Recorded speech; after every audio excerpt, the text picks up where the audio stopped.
We need to go smug. No, even smugger. Even more smug. Even more smug. That's not enough, smug woman. All right, whoa, we're getting to, wow, what was that? If you guys have been on the internet lately and you've been scrolling around, likely you've been seeing something incredibly smug. And I'm not talking about any ordinary type of smug, no. I'm talking about smug level ascended. Like a Super Saiyan of smug. Nothing can compare to this thing. And the manga I'm going to be talking about that's caught my interest and the internet's apparently is called Please Don't Bully Me Nagatoro, or Ijaranade Nagatoro-san. Hopefully I pronounced that right. My Japanese isn't the best. Now, I found it extremely interesting how something that's only been translated up to chapter 14 has just struck the internet by storm. And even the chapters aren't very long themselves. So our story follows this young man who stumbles across a gaggle of girlies doing their thing who are very much not socially awkward, much like him. He's working on his manga and then all of a sudden, oh, it spilled on the floor and the girls discover it. His little manga fantasy of him protecting this girl. And of course, they laugh at him and they mock him and he gets very sad. But after the storm of humiliation is over, there is one small little girl that remains. This little chocolate brown lolly kohai right here. And then this is where things go bad. Then you're my senpai. Uh-oh. This is when her full S mode becomes unlocked and the humiliation begins. She just pounds into him one thing after another. And he's just unrelenting bully. And I know what you're thinking, this is a bully free zone here. No bullies. But wait, this isn't a cute anime girl that's getting bullied, no. This is just your normal protagonist-kun that's getting bullied. In a cute way? Well, that's up for debate among many of you here. She tries to make him redo one of the things in his manga, in which he becomes completely unable to. And then the smugness comes out some more. Her complete sadistic side just blows out of proportion at this point here, and she just goes off the chart on this poor man. She doesn't let him escape. She traps him in her little lolly smug corner until she finally puts enough pressure on him. To do what, though? She puts enough pressure on him to make him cry. And then this is where this famous image, "Oh, are you crying?" comes from. That one right there. And it's with that, she wipes away his tears, gives him a little hanky, and then goes off on her merry way. That's right, the chapter ends on making our protagonist cry, and she jumps off in a jolly conclusion.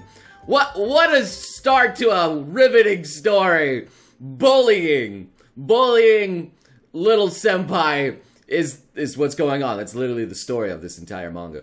But basically, the conflict and mystery of this story comes from the fact is, does this man actually enjoy getting bullied, or does he want it to stop? And then the girl that's doing the bullying, the smugness herself, does she do this for the pleasure she gets from it, or does she in fact like the man? A lot of people try to compare this smug little girl to the Kaki-san over here, forehead lolly herself.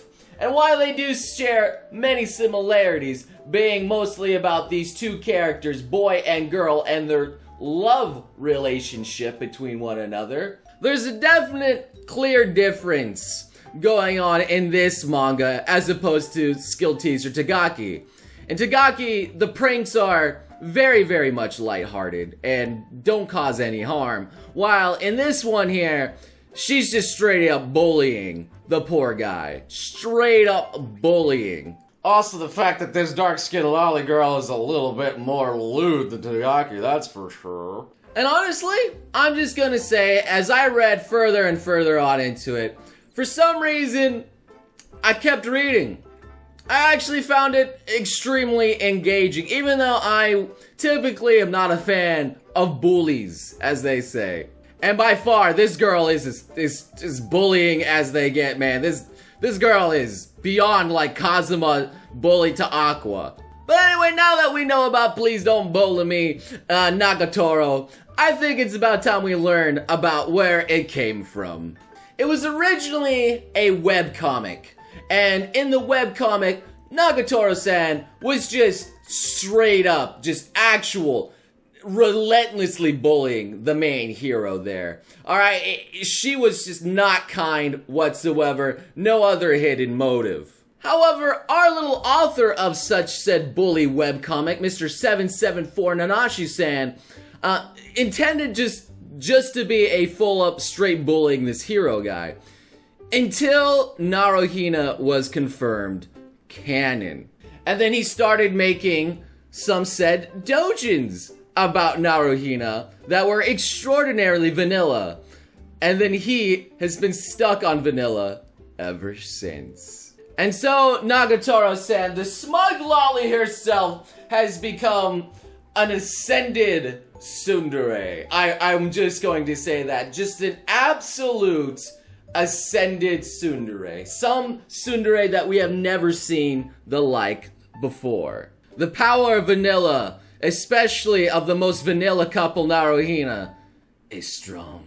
And I'm sure some of you now have seen like in forum posts, maybe memes of this little tomato drinking juice lolly here, okay? It's been memed around a little bit, such as juice that makes you aesthetic. That's right, all these beautiful little memes like this, the juice that makes you do very crazy stuff. The power of Photoshop is amazing. That, or it's been turned into color juice, where someone just colored her in. I know. Great memes, guys. Great memes. Or they just straight up turned it into 420 vaping. I don't even know. It's just straight up vaping at this point. But that hasn't stopped the memes. Many of the pages in the manga have been changed around completely with other memes. Only Chad can do that. You can't do it. Not in your wildest dreams. And there's the picture of the Chad meme. And then this guy is like you, the face of a virgin. See, it's just simple edits like that just make it more quality. But let's be honest here. What makes this manga special compared to many different others, and I'm not talking about the bullying or the super special case of the tsundere here.